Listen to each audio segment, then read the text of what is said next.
Hello po, magandang buhay po. Ngayon po ay December 24. Bisperas po ng Pasko bukas.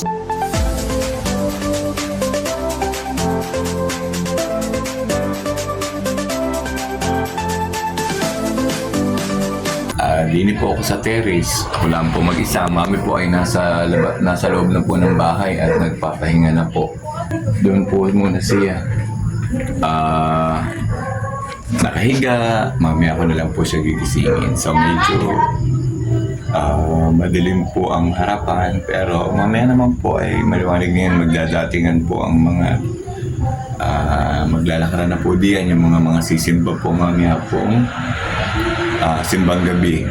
Sa labas po ng simbahan ang misa. Kaya dati po nung bata pa po kami attend po ako ng ganun, masaya po kaso po ngayon ay mahirap naman pong kasama ang mami at hirap na po maglakad ang dami pong tao, kaya dito na lang po ako sa bahay, dito na lang po kami makikinig ng misa. So sana po ngayong pong taong ito mas magana pa rin po ang ating buhay sa kabila po ng kung ano-ano mga pagsubok. So, Merry Christmas po and Happy New Year po sa ating lahat. Solo po ako, kami lang po ng nanay ko. Yan, so ang pong dalawa, tahimik po.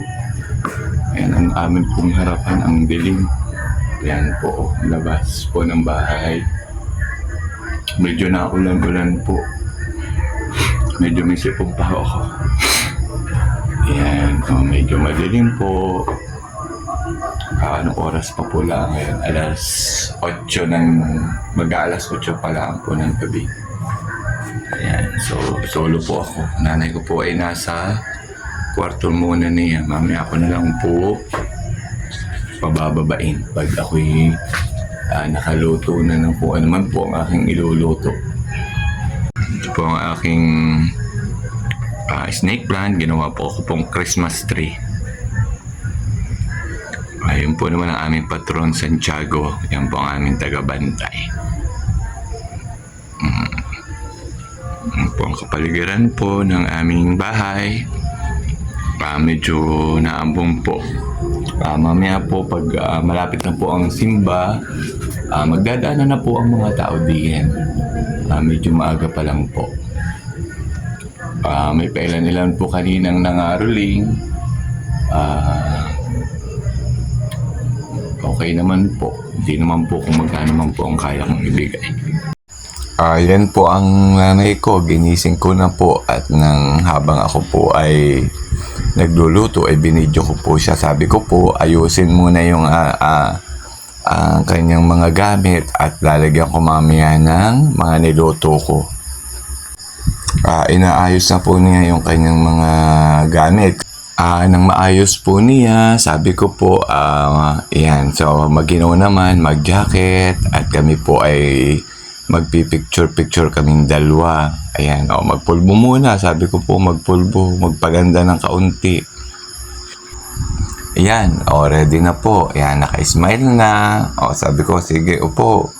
At pipicturean ko ng ayos. Ayan. Kahit tayong dalawa lang, ay tayo magpipictorial na dalawa para maganda. Ayan, nag-ready naman po ako. Punta po ako sa kusina. Ayan, nag-ready po ako ng aking lulutuin. Nag-agayat-gayat. Kung ano man po ang aking iluluto, yun po ang aming pagsasaluhan dalawang mag-ina.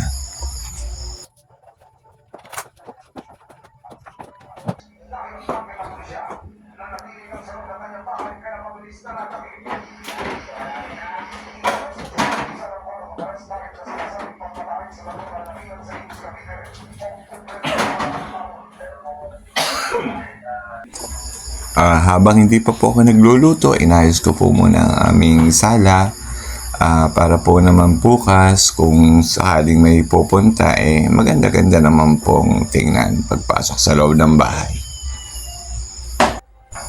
Habang nagluluto po ako, sabi ko po sa mami, sa nanay ko ay mag-relax-relax muna, hintayin ng niluluto ko. Dadalawa ho kami, kaya gumayat na lang po ako ng kaunting ham. Nakalimutan ko pa pong bumili ng tinapay. Ayan, magluluto naman ho ako ng suam, yung itlog lang po na may sibuyas na may bawang. Kasi po medyo may ubo po ako chipon may sinat pa. Kaya ho, kami na naman dalawa ho ng nanay ko. Yan po, bisi-bisihan na po ng pagluluto sa kusina.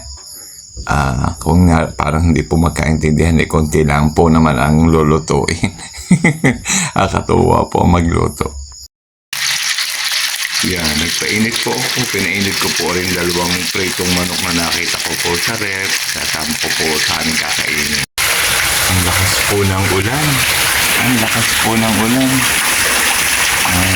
Paano kaya po ang pagsimba? Ganyan po. Ang lakas po ng ulan. Niluluto ko na po yung ham na amin pong pagsasaluhan ng mami sa Noche Buena. So, konti lang po. Mahirap naman po pag madami, baka masaya. Ayan po, enjoy ko po ang pagluluto. Ayan po, narito po ako sa kusina.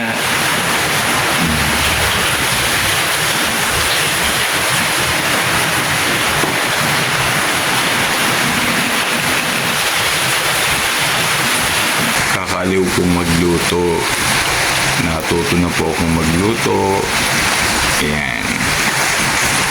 Ayan po ang ham. Masarap din po yan.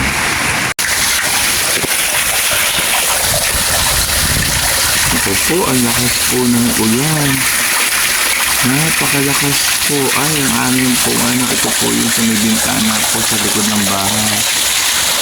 Yan po ang aming kapitbahay. Maliwanag po.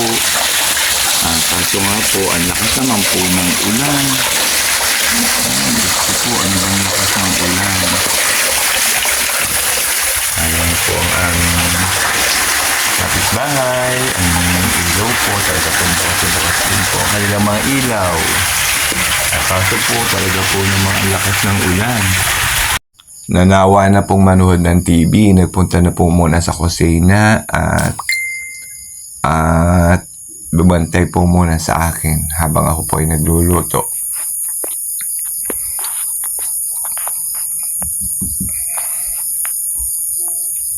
Ayan, nainip na po. Pumasok po muna ulit sa loob ng bahay. Ayan, inumpisahan ko na pong iluto ang suam at medyo masarap po itong kainin. At dahil po umuulan, masarap po maghigop ng sabaw. Ayan, habang po ako nagluluto, ang mami po ay tikim na ng tikim nung niluluto ko. Ayan, nagbulaan na po. Ayan, finally po, naluto ko na po. Ready na po kami mag-Noche Buena ng mami. Ayan po ang mami, nag-uumpisa na pong magkutab-kutab, maghigop-higop. Ayan, nag-uumpisa na po kami mag-Noche Buena ng mami. Higop-higop po kami nung mainit na sabaw na niluto ko na suam. Ayan, ganyan po kami kasimple. Konti lang naman po ang niluto. Bukas naman po ay Pasko. Ang mga kapatid ko naman po ay nagdadala din ng mga iba pang mga pagkain. Kaya hindi na po ako nagluluto ng madami at nasasayang lang po. So okay na po kami sa ganyan pong simpleng Noche Buena ng mami. Masaya na po kami. Masarap na rin po ang aming kain. Simple po. Masaya na po kami. Basta kahit papano po ay may pinagsasaluhan sa lamesa.